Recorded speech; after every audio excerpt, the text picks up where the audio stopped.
Hi friends, welcome YouTube channel. ನಾನು ಹೇಳಿದ್ನಲ್ಲ ಮಳೆಯಲ್ಲಿ ಬರ್ತಾ ಇದ್ದೀವಿ ಅಂತ. ನಾನು ಈಗ ಎಲ್ಲಿಗೆ ಹೋಗ್ತಾ ಇದ್ದೀವಿ ಅಂತಂತಂದರೆ ಶಾಯಿ ಮಂದಿರ ದೇವಸ್ಥಾನಕ್ಕೆ ಹೋಗ್ತೀನಿ. ಅದ್ರ ಬಗ್ಗೆ ನಿಮಗೆ ಮಾಹಿತಿ ಕೊಡ್ತೀನಿ. ಈಗ ನಾನು ಆಟೋದಲ್ಲಿ ಏರ್ತಾ ಇದ್ದೀನಿ. ಆಟೋದಲ್ಲಿ ಏರ್ಮಕ್ಕೆ ಅದ್ರ ಬಗ್ಗೆ ನಾನು ನಿಮಗೆ ಹೇಳ್ತೇನೆ, ಓಕೆನಾ?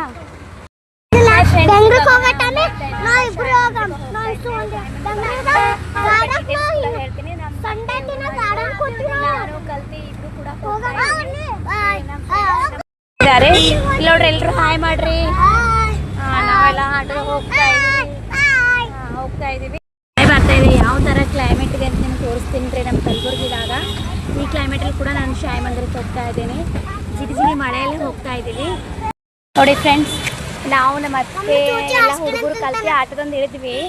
ಇವಾಗ ಶಾಯಿ ಮಂದಿರ ದೇವಸ್ಥಾನಕ್ಕೆ ಹೋಗ್ತಾ ಇದ್ದೀವಿ. ಆ ಶಾಯಿ ಮಂದಿರ ದೇವಸ್ಥಾನ ಹೇಗಿದೆ ಇದು ತೋರಿಸ್ತೀನಿ ನಾನು. ಇವಾಗ ರೋಡ್ ಇದೆ, ಗುಡಿ ದೇವಸ್ಥಾನ ಬರ್ತಾ ಇದ್ವಿ. ಪಕ್ಕದಲ್ಲೆಲ್ಲ ಮನೆ ಕೂಡ ಇದೆ. ಈ ಥರ ಕಿರಾಣಿ ಶಾಪ್ ಇದೆ. ಇದೇ ರೋಡಲ್ಲಿ ನಾವು ಬಂದಿರೋದು. ಮಳೆ ಕೂಡ ಬರ್ತಾ ಇದೆ ನೋಡಿ. ಇದೇ ದೇವಸ್ಥಾನ ಶಾಯಿ ಮಂದಿರ. ನಮ್ಮ ಕಲಬುರ್ಗಿಯಲ್ಲಿರುವಂಥ ರಾಮ ಮಂದಿರ ಪಕ್ಕದಲ್ಲೇ ಇರುವಂಥ ದೇವಸ್ಥಾನ ಅಂತಂತಂದರೆ ಶಾಯಿ ಮಂದಿರ ದೇವಸ್ಥಾನ ಅಂತ. ಇದ್ರ ಬಗ್ಗೆ ನಾನು ನಿಮಗೆ ಸ್ವಲ್ಪ ಮಾಹಿತಿ ಕೂಡ ಕೊಡ್ತೀನಿ. ಇದ್ರ ಬಗ್ಗೆ ಕೂಡ ಮಾತಾಡ್ತೀನಿ ಕೂಡ ನಿಮಗೆ. ನೋಡಿ ಯಾವ ಥರ ಇದೆ ಶಾಯಿ ಮಂದಿರ ಅಂತ ನಾನು ನಿಮಗೆ ತೋರಿಸ್ತೀನಿ ಫ್ರೆಂಡ್ಸ್. ನೋಡಿ ಆನೆ ನೋಡಿ ಫ್ರೆಂಡ್ಸ್, ಯಾವ ಥರ ಆನೆ ಮಾಡಿದ್ದಾರೆ ನೋಡಿ. ಎಷ್ಟು ಚೆನ್ನಾಗಿದೆ ಅಲ್ಲ ಶಾಯಿ ಮಂದಿರ ಕಡೆ. ಇದು ನೋಡಿರಿ ಎಷ್ಟು ಚೆನ್ನಾಗಿದೆ. ಮ್ಯಾಲೆ ಫುಲ್ ಎಂಟ್ರೆನ್ಸ್ ಬಾಗಿಲು ಏನು ಬರೆದಿದ್ದಾರೆ ಅಂತಂತಂತಂದರೆ ಓಂ ಶಾಯಿ ರಾಮ ಅಂತ ಕೂಡ ಬರೆದಿದ್ದಾರೆ. ಏನು ಬರೆದಿದ್ದಾರೆ ಇಲ್ಲಿ ಸಾಬೂರಿ ಬರೆದಿದ್ದಾರೆ. ಫಸ್ಟ್ ನೋಡಿದ್ರೆ ಓಂ ಶಾಯಿ ರಾಮ, ಇಲ್ಲಿ ಸೈಡಿಗೆ ನೋಡಿದ್ರೆ ಶ್ರದ್ಧಾ ಅಂತ ಬರೆದಿದ್ದಾರೆ. ಇಲ್ಲೊಂದು ಎಂಟ್ರೆನ್ಸ್ ನೋಡಿ ಏನು ಮಾಡಿದ್ದಾರೆ ಅಂತಂತಂದರೆ ತುಳಸಿ ಕಟ್ಟೆ ಮಾಡಿದ್ದಾರೆ. ಫಸ್ಟ್ ಬರಬೇಕಾದ್ರೆ ತುಳಸಿ ಅಂದರೆ ಭಾಳ ಶ್ರೇಷ್ಠವಾದದ್ದು ತುಳಸಿ. ಈ ಥರ ತುಳಸಿ ಎರಡೂ ಸೈಡ್ ಏನು ಮಾಡಿದ್ದಾರೆ ಅಂತಂತಂದರೆ ಇಲ್ಲಿ ಆನೆಗಳು ಮಾಡಿದ್ದಾರೆ ನೋಡಿ. ಎಷ್ಟು ಚೆನ್ನಾಗಿ ಆನೆ ಮಾಡಿದ್ದಾರೆ ನೋಡಿ. ತುಂಬ ಚೆನ್ನಾಗಿ ಆನೆ ಮಾಡಿದ್ದಾರೆ. ಈ ಥರ ಆನೆ ಎಲ್ಲ ಮಾಡಿದ್ದಾರೆ ನೋಡಿ ಫ್ರೆಂಡ್ಸ್. ನಾವು ಇಲ್ಲಿ ಶಾಯಿ ಮಂದಿರ ದೇವಸ್ಥಾನಕ್ಕೆ ಬಂದಿದ್ದೀವಿ. ಕಡೆ ಫಸ್ಟ್ ಇಲ್ಲಿಂದನೇ ಹೋಗಬೇಕು. ಇಲ್ಲಿ ನೋಡಿ, ಇವತ್ತು ಗುರುವಾರ ಅಂದರೆ ಶಾಯಿ ನಾಥಂದು ವಾರ ಕೂಡ ಅಂತಾರೆ. ಇಲ್ಲಿ ನೋಡ್ರಿ ಎಲ್ಲ ಜನಗಳು ಭಕ್ತಾದಿ ಕೂಡ ಬಂದಿದ್ದಾರೆ. ಇದು ಪಲ್ಲಕ್ಕಿ ಅಂತಾರೆ, ಪಾಲ್ಕಿ ಅಂತಾರೆ. ನಮ್ಮ ಉತ್ತರ ಕರ್ನಾಟಕ ಸೈಡ್ ಪಲ್ಲಕ್ಕಿ ಅಂತಾರೆ. ಇಲ್ಲಿ ನೋಡಿ ಎಷ್ಟು ಚೆನ್ನಾಗಿ ಆರಾಧನೆ ಮಾಡಿದ್ದಾರೆ ನೋಡಿ.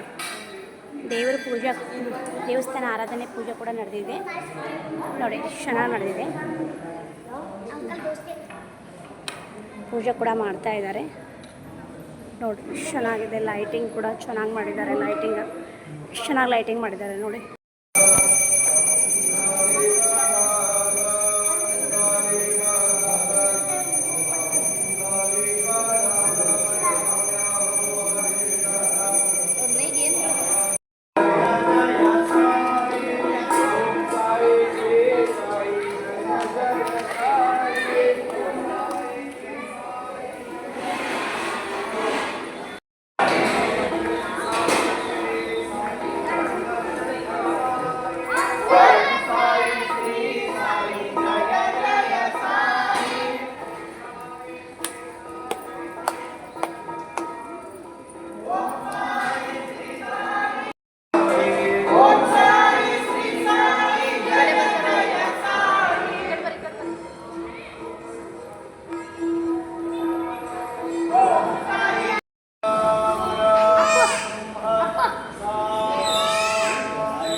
ಕವಿತೆ ಸ್ವಲ್ಪ ಸರಿ ನೋಡಿ. ಪಲ್ಲಕ್ಕಿ ಯಾವ ಥರ ಇದೆ ಅಂತಂದರೆ ಸರಿ.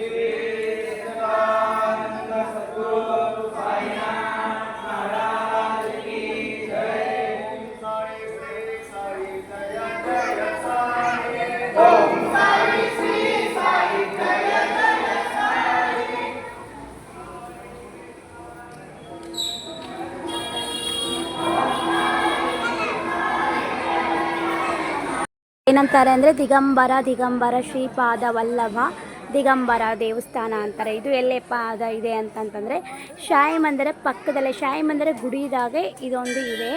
ಇಲ್ಲಿ ಏನಿದೆ ಅಂತಂದರೆ ಶ್ರೀ ಹನುಮಾನ್ ನವಗ್ರಹ ಕೂಡ ಇದೆ. ನಾನು ನಿಮಗೆ ತೋರಿಸ್ತಾ ಇದ್ದೀನಿ. ಇಲ್ಲೇ ಪಕ್ಕದಲ್ಲೇ ಅಂದರೆ ಅದೇ ಶಾಯಿ ಮಂದಿರ ಗುಡಿ ಬಾಜುನೇ ಮಾಡಿದ್ದಾರೆ.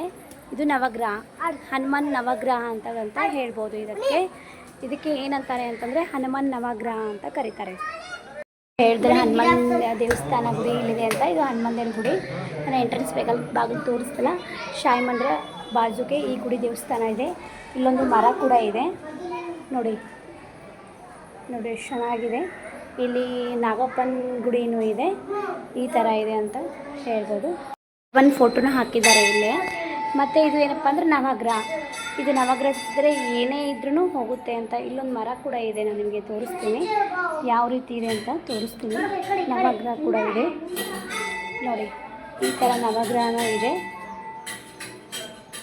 ಇಲ್ಲೊಂದು ಮರ ಕೂಡ ಕಟ್ಟಿದ್ದಾರೆ. ಮಕ್ಕಳು ಆಗಲ್ದವರೆಲ್ಲ ತೊಟ್ಲದು ಕಟ್ಟಿರ್ತಾರೆ. ಈ ಥರ ಮರನೂ ಇದೆ ನೋಡಿ. ಬಾಬಾ ಗಾರ್ಡನ್ ಅಂತಾರೆ ಇದಕ್ಕೆ. ಇದು ಸಾಯಿಬಾಬಾ ಗಾರ್ಡನ್ ಇದೆ ನೋಡಿ, ಯಾವ ಥರ ಇದೆ, ಎಷ್ಟು ಚೆನ್ನಾಗಿ ಮಾಡಿದ್ದಾರೆ ಗಾರ್ಡನ್ ಕೂಡ. ಇಲ್ಲಿ ಕೂತ್ಕೋಕ್ಕೂ ಮಾಡಿದ್ದಾರೆ. ಬಂದಂಥ ಭಕ್ತಾದಿಗಳು ಸ್ವಲ್ಪ ಕೂತ್ಕೋಬೋದು. ಬಟ್ ನೋಡಿ ಸಾಯಿಬಾಬಾನ ಸ್ಟ್ಯಾಚು ಕೂಡ ಎಷ್ಟು ಚೆನ್ನಾಗಿ ಮಾಡಿದ್ದಾರೆ ನೋಡಿರಿ. ಎಷ್ಟು ದೊಡ್ಡ ಸ್ಟ್ಯಾಚು ಮಾಡಿದ್ದಾರೆ ಅಂತಂದರೆ ತುಂಬ ದೊಡ್ಡ ಸ್ಟ್ಯಾಚು ಮಾಡಿದ್ದಾರೆ ನೋಡಿ. ಇಲ್ಲೆಲ್ಲ ಶ್ರೀರಾಮ್ ಅಂತ ಯಾವ ರೀತಿ ಬರೆದಿದ್ದಾರೆ ನೋಡಿ, ಎಷ್ಟು ಚೆನ್ನಾಗಿ ಬರೆದಿದ್ದಾರೆ. ಇಲ್ಲಿ ನೋಡಿ ಗಾರ್ಡನ್ ಕೂಡ ತುಂಬ ಚೆನ್ನಾಗಿದೆ ನೋಡಿ, ಯಾವ ರೀತಿ ಚೆನ್ನಾಗಿದೆ ಅಂದರೆ ಎಷ್ಟು ಚೆನ್ನಾಗಿದೆ ನೋಡಿ. ಕೂತ್ಕೋಬೋದು, ಎಲ್ಲ ಮಾಡ್ಬೋದು, ತುಂಬ ಚೆನ್ನಾಗಿದೆ ನೋಡಿ. ಸಾಯಿಬಾಬಾನ ಗುಡಿನೂ ತುಂಬ ಚೆನ್ನಾಗಿದೆ ನೋಡಿ. ಇದಕ್ಕೆ ಪ್ರಸಾದಾಲಯ ಅಂತಾರೆ. ಇದಕ್ಕೆ ಸಭಾಭವನನೂ ಕೂಡ ಅಂತಾರೆ. ಸಾಯಿಬಾಬಾ ಅವರು ಯಾವ ರೀತಿ ಅಡುಗೆ ಮಾಡ್ತಾಯಿದ್ದಾರೆ ನೋಡಿ. ಈ ಥರ ಎಲ್ಲ ಒಲೆ ಮೇಲೆ ಕೂಡ ಅಡುಗೆ ಮಾಡ್ತಾಯಿದ್ದಾರೆ. ಈ ಥರ ಎಲ್ಲ ಚಿತ್ರಗಳು ಕೂಡ ಇಲ್ಲಿ ಸಾಯಿಬಾಬಾ ಗುಡಿಯಲ್ಲಿ ಇಳಿಸಿದ್ದಾರೆ ಎಲ್ಲ ನೋಡಿ. ಶ್ರೀ ಸಿದ್ಧಿ ವಿನಾಯಕ ಮಂದಿರ ಅಂತಾರೆ ನೋಡಿ. ನಾನೇನು ಹೇಳ್ಬೇಕಾಗಿಲ್ಲ.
ನೋಡಿ ಫ್ರೆಂಡ್ಸ್, ಯಾವ ಥರ ದರ್ಶನಕ್ಕೆ ನಿಂತಿದ್ದಾರೆ ಅಂತ ನೋಡಿ.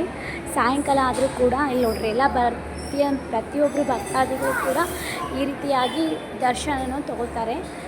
ದರ್ಶನ ತಗೊಂಡು ಪ್ರತಿಯೊಬ್ಬರು ದೇವರ ಸೇವೆ ಮಾಡಿಕೊಂಡು ದರ್ಶನವನ್ನು ತಗೋತಾರೆ. ಹಾಗೆ ದಾಸೋಹ ಕೂಡ ಇದೆ ಅಂತ ಹೇಳ್ಬೋದು.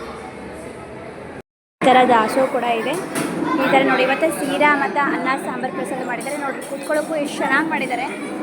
ಈ ಥರ ಎಲ್ಲ ಚೆನ್ನಾಗಿ ಕೂತ್ಕೋಬೇಕು. ಟೇಬಲ್ ಕೂಡ ಮಾಡಿದ್ದಾರೆ. ಮದುವೆ ಮನೇಲೂ ಕೂಡ ಈ ಥರ ಮಾಡ್ತಾರೋ ಇಲ್ಲೋ ಗೊತ್ತಿಲ್ಲ ನಮ್ಮ ಕಡೆ. ಆದರೆ ಪ್ರಸಾದ ಸ್ವೀಕರಿಸುವಾಗ ಯಾವ ರೀತಿ ಮಾಡಿದ್ದಾರೆ ನೋಡಿರಿ. ಟೇಬಲು, ಚೇರು ಎಷ್ಟು ಚೆನ್ನಾಗಿ ಮಾಡಿದ್ದಾರೆ ನೋಡಿ. ನಮಸ್ತೆ ಸ್ವಾಮೀಜಿ. ಹಾಂ, ತಮ್ಮ ಹೆಸರು ಏನು ರೀ? ಹಾಂ, ಇದು ಸಾಯಿಬಾಬಾ ದೇವಸ್ಥಾನ ಎಷ್ಟು ವರ್ಷ ಆಯಿತು ಸ್ಥಾಪನೆ ಮಾಡಿರಿ? ಈ ಮಂದಿರವು 2000ರಲ್ಲಿ ಫೆಬ್ರವರಿ 17ರಂದು ಸ್ಥಾಪನೆಯಾಗಿದೆ. ಹಾಂ, ಕಲಬುರ್ಗಿ ಒಳಗೆ. ಹಾಂ, ಮತ್ತು ಇನ್ನೊಂದು ಈ ದೇವಸ್ಥಾನ ಅಂದರೆ ಏನಾದರೂ ಬೇಡ್ಕೊಂಡ್ರೆ ಎಲ್ಲ ಭಕ್ತಾದಿ ಅಂದರೆ ಏನಾದ್ರು ಬೇಡ್ಕೊಂಡ್ರೆ ಪವರ್ಫುಲ್ ದೇವಸ್ಥಾನ ಅದ ರೀ? ಈ ಪವರ್ಫುಲ್ ದೇವಸ್ಥಾನ ಇದೆ. ಏಕೆಂದರೆ 2000ರಿಂದ ಇಲ್ಲಿವರೆಗೂ 25 ವರ್ಷ ಆಯಿತು. ಸುರು ಭಕ್ತಾದಿಗಳು ಕಡಿಮೆ ಸಂಖ್ಯೆಯಲ್ಲಿ ಈ ಪ್ರತಿ ಗುರುವಾರ ಏನಿಲ್ಲ ಅಂತಲೂ 10-15 ಸಾವಿರ ಇದರ ದರ್ಶನ ಮಾಡ್ಕೊಂಡು ಹೋಗ್ತಾರೆ. ಅದಕ್ಕಾಗಿ ಭಕ್ತಾದಿಗಳಿಗೆ ತಮ್ಮ ಅಪೇಕ್ಷೆ ಅಂತ ನಡೆದೋದಕ್ಕೆ ಈ ಗುಡಿ ಇಷ್ಟು ಬೆಳವಣಿಗೆ ಆಗಿದೆ. ಹಾಂ, ಅಂದರೆ ಎಷ್ಟು ಶತಮಾನ ಆಯ್ತು ರೀ ದೇವಸ್ಥಾನ? ಇದು 25 ವರ್ಷ. ಇಲ್ಲಿವರೆಗೂ 25 ವರ್ಷ ಆಯ್ತು ರೀ ದೇವಸ್ಥಾನ ಸ್ಥಾಪನೆ ಮಾಡಿ. ಅಂದರೆ ದಾಸೋಹ ಕೂಡ ಇದೆ ರೀ? ಪ್ರತಿ ದಿನ 12 ಗಂಟೆಯಿಂದ 3 ಗಂಟೆವರೆಗೆ ದಾಸೋಹ ಇರುತ್ತದೆ. ಪ್ರತಿ ಗುರುವಾರ 12ರಿಂದ ರಾತ್ರಿ 10 ಗಂಟೆವರೆಗೆ ಅನ್ನದಾಸೋಹ. ಓಕೆ ಗುರೂಜಿ, ಇದೇ ಈ ಸಾಯಿಬಾಬಾನ ಬಗ್ಗೆ ಮಾಹಿತಿ ಹೇಳೋದಕ್ಕೆ ತುಂಬ ಧನ್ಯವಾದಗಳು ನಿಮ್ಗೆ ರೀ. ಓಕೆ, ಥ್ಯಾಂಕ್ ಯು ರೀ. ಇವತ್ತು ಬೆಳಗ್ಗೆ ಇಲ್ಲಿ ಬೆಳಗ್ಗೆ ಕಾಕರಾರತಿ ನಡೀತದೆ 5:15ಕ್ಕೆ. ಆಮೇಲೆ 6 ಗಂಟೆ ಮಂಗಲ ಸ್ನಾನ, 7 ಗಂಟೆಗೆ ಶಿರಡಿ ಬಾಗೆ ಪಂಡರಪುರ ಸಣ್ಣ ಆರತಿ ಆಗುತ್ತದೆ. ಆಮೇಲೆ ಬಂದು ಭಕ್ತರಿಗೆ 12 ಗಂಟೆ ತನಕ ತೀರ್ಥ ಪ್ರಸಾದ ಕೊಡುತ್ತದೆ. 12 ಗಂಟೆಯಲ್ಲಿ ಮಧ್ಯಾಹ್ನ ಆರತಿ ಪ್ಲಸ್ ತೀರ್ಥ ಪ್ರಸಾದ ಆಗ್ತದೆ. ಸಾಯಂಕಾಲ ಧೂಪ ಆರತಿ ಆಗುತ್ತದೆ 6:30ಕ್ಕೆ. 7:15ಗೆ ಬಾಬಾನ ನೈವೇದ್ಯ ಪಿಟ್ಲ ಭಕ್ತಿ ಅಂತೇಳಿ ಶಿರಡಿ ಮಾಜರ ಪಂಡರಪುರ ಅಂತ ಸಣ್ಣ ಆರತಿ ಆಗ್ತದೆ. ನಂತರ ರಾತ್ರಿ 10 ಗಂಟೆಗೆ ಶೇಷಾದ್ರಿ ಮಾಡಿ ಗುಡಿ ಮುಚ್ಚಲಾಗುತ್ತೆ. ಓಕೆ ಸ್ವಾಮೀಜಿ, ಈ ಥರ ಮಾಹಿತಿ ಕೊಟ್ಟಿದ್ದಕ್ಕೆ ಧನ್ಯವಾದಗಳು ಸ್ವಾಮೀಜಿ. ಈಗ ನೀವು ನೋಡಿದ್ರಲ್ಲ, ಈಗ ಈ ಸಾಯಿಬಾಬಾನ ದೇವಸ್ಥಾನ ಬಗ್ಗೆ ಎಲ್ಲ ಮಾಹಿತಿ ಹೇಳಿದ್ರಲ್ಲ. ಗುರುಜಿ ಕೂಡ ಇದ್ರ ಬಗ್ಗೆ ಮಾಹಿತಿ ಬಗ್ಗೆ ನಿಮಗೆ ತುಂಬ ಚೆನ್ನಾಗಿ ತಿಳಿಸಿದ್ದಾರೆ. ನೀವು ಒಂದ್ಸಲಿ ಕಲಬುರಗಿಗೆ ಬಂದರೆ ಈ ದೇವಸ್ಥಾನ ಒಮ್ಮೆ ಭೇಟಿ ಕೊಡಿ. ಇಲ್ಲಿ ಮಹಾದಾಸೋಹ ಕೂಡ ನಡೆಯುತ್ತೆ. ಇಲ್ಲಿ ಬಂದು ಪ್ರಸಾದ ತೊಗೊಳ್ಳಿ.